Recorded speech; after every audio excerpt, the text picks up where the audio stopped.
everybody, my name is Mike. My channel is MDH5169 and thank you for tuning into the vlog. Today is a very exciting day for me.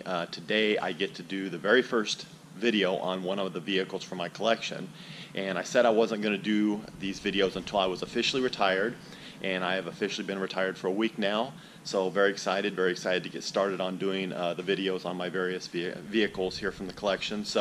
And it seems only fitting that the very first video should be on my 1965 Chevy C10 pickup. This truck I have actually owned since 1985. So if you do the math, I have now owned it 32 years. And the cool thing about this truck is that my dad actually bought this brand new in 1965.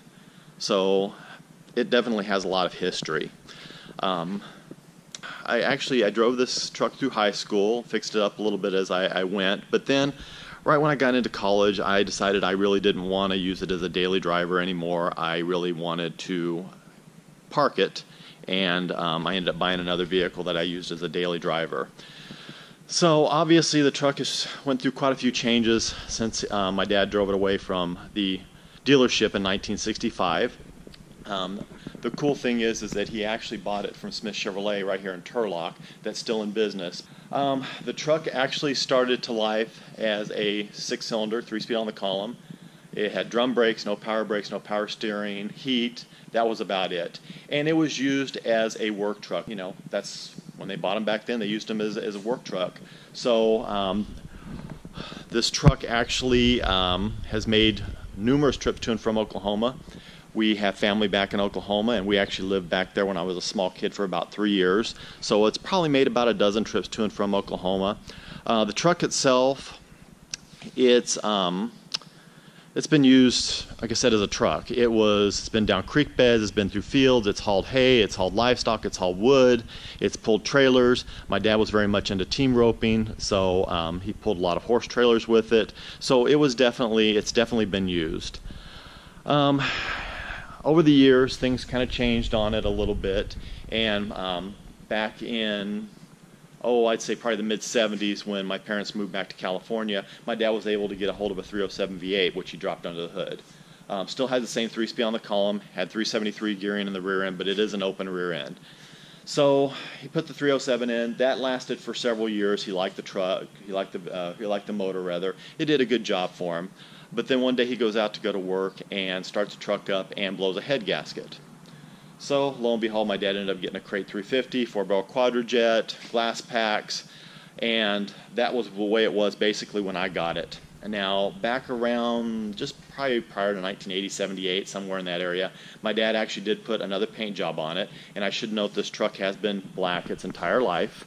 It's actually on its third paint job after the factory paint job. So anyway, Dad painted it, and he basically pinstriped it.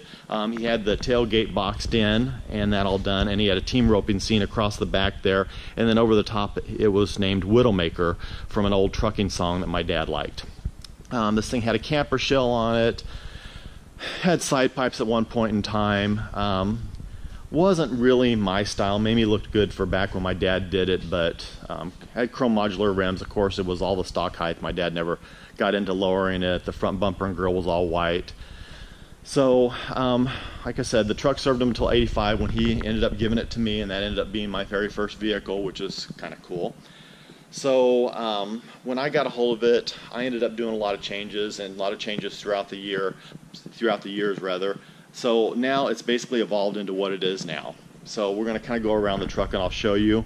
Like I said, tailgate was boxed in already. My uncle actually did the sheet metal work on boxing in the tailgate, so that's kind of cool. Last time I had it painted, I had it painted once in the mid-80s when I first got it. I had it painted again about 5 years ago. Definitely not a showroom or not a show paint job, but it's a nice paint job. It's clean, it looks good, and I can still drive it and not worry too much about it. But like I said, did the roll pan. I think it looks really good with the smooth tailgate. Back in the mid-80s when I first got the truck, my uncle decided that he absolutely did not like the tailgate chains that used to be right here that held the tailgate closed. So he got rid of that, and he actually went to some inside latches. You can see that right there. And then there's these cables right here that keep the tailgate from falling down when it's opened. Another thing that I did is I went with the diamond plate bed. A lot of people end up going with the wood, and I decided to go with the diamond plate basically because I wanted a bed that was still useful. Not that I do haul anything in this truck, but in case I ever wanted to, I could, and I thought that might be a good thing. So, you know, if I want to throw lawn chairs back there or something like that, if I go to a car show, I don't have to worry about scratching up the bed. Let's move around to the front of the truck. Let's see. Another little custom thing that my uncle actually did was when I was fixing up the truck initially, I didn't have enough money to go ahead and chrome the grill. I had enough to do the headlight rings, and I had enough money to do the bumper. So I ended up having the actual grill part painted black. My uncle actually came up with the idea to do that bar grill, and that was long before you could buy them through LMC Truck and other places like that aftermarket. So basically he cut out the mesh that was originally in the grill, and he made the brackets, and those are polished stainless bars that he put in, and he came up with the design himself. Now over the years the bars have broken and everything like that, and I've had to have somebody re-weld them several times, but I just think it's really cool. It's kind of a custom feature, you know, that my uncle did back in the day. Under the hood, we will go under the hood here real quick. Nothing really too exciting to look at. This truck is now a crate ZZ3 350, 330 horse, 380 foot-pounds of torque. Doug Thorley headers, Flowmaster exhaust turn downs just behind the rear axle. I do have vintage heat and air. I did go ahead and put the power brake booster, and it does have power steering, but like I said, nothing really too exciting, nothing extravagant under the hood. It's just a base 350, and it does okay. It's got a 700R transmission behind it, and let's see, 333 gearing in the rear end. It is still a limited slip, or I should say an open differential rear end. Oh, let's see here. We'll go inside. The interior was actually done by a guy named Leon, and out of Houston, California, and he did the interior many years ago. Most everything on this truck was done about 15 years ago, and it's nice, but it's starting to show its age, and it is very dark. You can see it's very dark in there. So that is one thing I've thought about doing, is lightening up the interior, kind of going with a more modern look. But that's just something, again, I have not gotten around to. I think the biggest problem for me is that I have projects on my vehicles and things that I want to do, and then I end up finding another vehicle that I want to buy, and I put the money there. So it's probably a little bit of a sickness, but hey, what can I say? Let's see, something I did not do that most people do is gas tank is still behind the seat. That is something that most people end up moving from these trucks, and I have not. I figure it's worked this way for 52 years, so why change it now, right? Also, Dakota Digital Dash. I always wanted one of those dashboards. I thought they were really cool, so I went on ahead and had that done again about 15 years ago, and I have to give props to Dakota Digital, because it's worked out very well for me. I really do like it, and you guys will get to see it all lit up here in just a second. Again, go on in here. I don't know if you can see it or not. It's hard to see on this little screen, but vintage heat and air. And I have to, again, give props to Vintage Heat and Air, because it has worked exceptionally well. Drove the truck the other day, it was hot out, hit the air conditioning, and it was great. It nice and cool, keeps the truck nice and cool.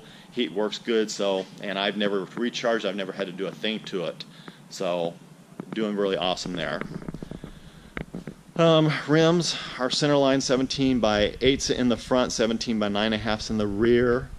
And let's see, what else can I tell you about the truck? Obviously, lots of stories that I could share about the truck. Having the truck so many years, a lot of history there. Lots of history with my dad. I mean, I remember when I was a little kid back in Oklahoma, probably 3-4 years old, him setting me up on his lap and letting me steer the truck down the back roads. Learning to drive on this truck, I think it was really great, because I got to learn how to drive a 3-speed on the column, which most people don't know how to do anymore. So yeah, a lot of history, a lot of memories with the truck. I myself was part of a lot of trips back to and from Oklahoma, and that's kind of cool to have that experience. But yeah, mostly now the truck, it just sits inside my shop.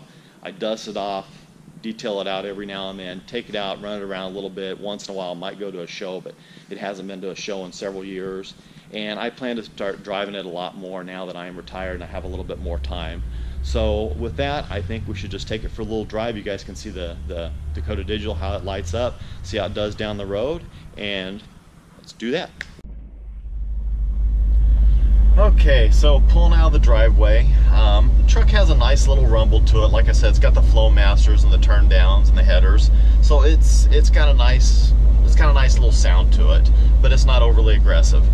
Now, the truck is definitely not fast, not by any standards. I used to think it was pretty fast, but these newer vehicles and the way they're set up and some of the ones that I've been in and I've driven in and everything like that, it's not, and that's okay. The truck doesn't need to be fast. It just needs to look good, sound good, and that's exactly what it does. Driving impressions, truthfully, the truck actually drives pretty good for an older vehicle. Now, it has been lowered the right way and everything's been done correctly. So basically, we're just going to kind of take it around the block a little bit and let it warm up because it is still kind of cold. Kind of give you a little bit of a driving impression about the truck. Like I said, I enjoy it. It gets looks. Turn around here and kind of show you the Dakota Digital dash as well as you can see it, and I can maintain my driving here. It's kind of cool. I think it looks kind of cool, and I like it. I'm glad I did it. If I could do it over, I would probably go with more analog style gauges, but the digital is kind of cool. It has everything I need. Starting on the left with the fuel, the volts, mile per hour, RPM, water temperature, and oil pressure. So it does everything I need it to do. So I'll give you a driver's point of view of what it's like to drive the truck.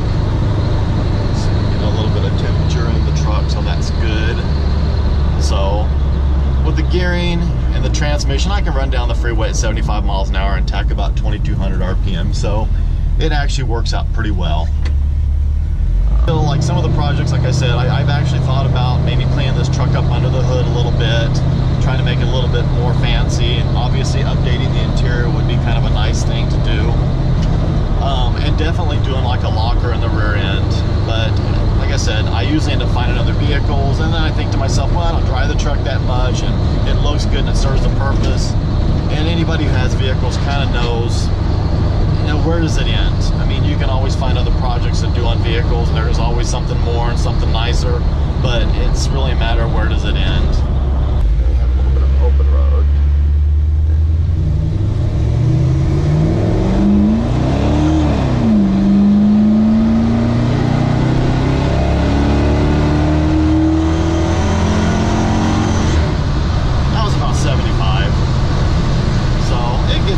It sounds good. I can't really complain.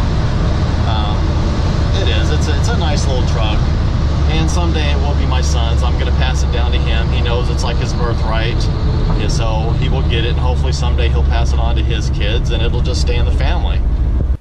So now here we are back at the shop. The truck is put away all nice and safe and sound, and got the hood up, letting it cool off after the drive.